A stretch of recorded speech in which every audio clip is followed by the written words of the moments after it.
अच्छा, जो भारत का नक्शा हम आज देखते हैं ना, क्या वो हमेशा से ऐसा ही था? असल में ये सिर्फ एक देश की कहानी नहीं है।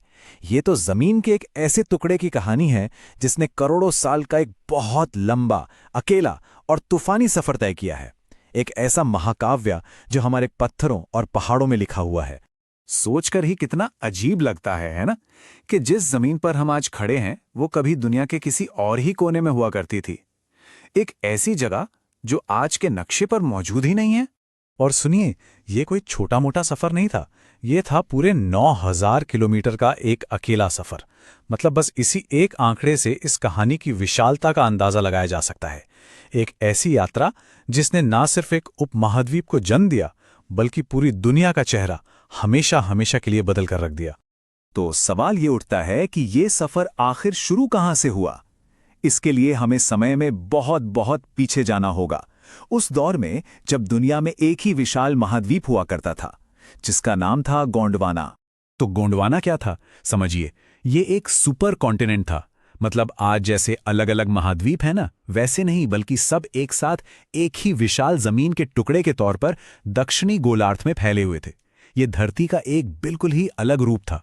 जरा सोचकर देखिए, भारत, ऑस्ट्रेलिया, अफ्रीका, एंटार्क्टिका, दक्षिण अमेरिका और मेडागास्कर, ये सब के सब एक पहेली के टुकड़ों की तरह एक दूसरे से जुड़े हुए थे। और ये कोई कुछ सालों की बात नहीं है, करोड़ों सालों तक दुनिया ऐसी ही थी। और सबसे दिलचस्प बात जानते हैं क्या है? इस पूरी दुनिया को समेटे हुए महाद्वीप का नाम गोंडवाना भारत से ही आया है। जी हां, मध्य भारत की गोंड जनजाति के नाम पर, क्योंकि इस सुपरकॉन्टिनेंट के सबसे पहले सबूत यहीं की चट्टानों में मिले थे। मतलब ये तो कमाल की बात है ना? लेकिन देखिए, धरती पर कुछ भी हमेशा के लिए नहीं रहता।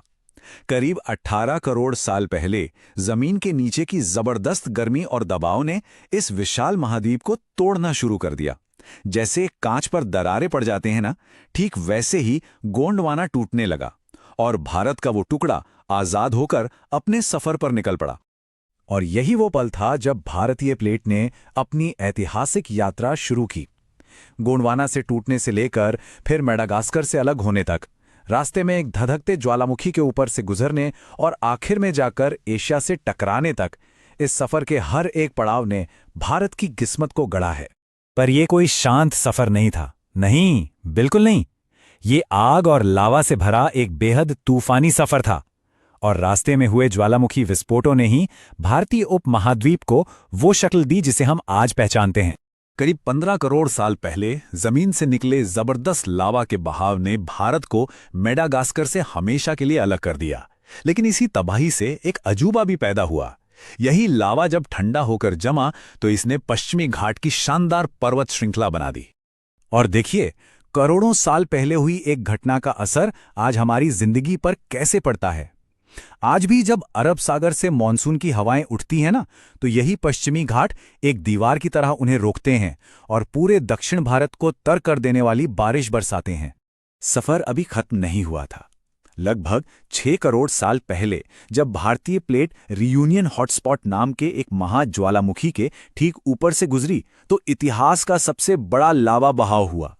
इसी से बना दक्कन का विशाल पठार, जो आज भारत के एक बहुत बड़े हिस्से पर फैला हुआ है। और बताएं, ये वही दौर था जब धरती से डायनासोर का नामो निशान मिट रहा था। उस वक्त दुनिया में 2 महाविनाशक घटनाएं एक साथ हो रही थीं। एक तरफ मेक्सिको में एक एस्ट्रॉयड गिरा था और दूसरी तरफ भारत में ये दक्कन के ज्वालामुखी जहर उगल रहे थे। इन दोनों ने मिलकर धरती का मौसम इतना बदल दिया कि डायनासोर के युग का अंत हो गया। तो हाँ, लावा और आग के दरिया पार करके करोड़ों साल का सफर तय करके भारतीय प्लेट अपनी मंजिल के करीब पहुंच रही थी। और अब होने वाला था इस कहानी का सबसे बड़ा क्लाइमैक्स, एक महाटक्कर। टक्कर से ठीक पहले भारतीय प्लेट की रफ्तार बहुत ज्यादा बढ़ गई थी, करीब 15 से 25 सेंटीमीटर प्रति वर्ष।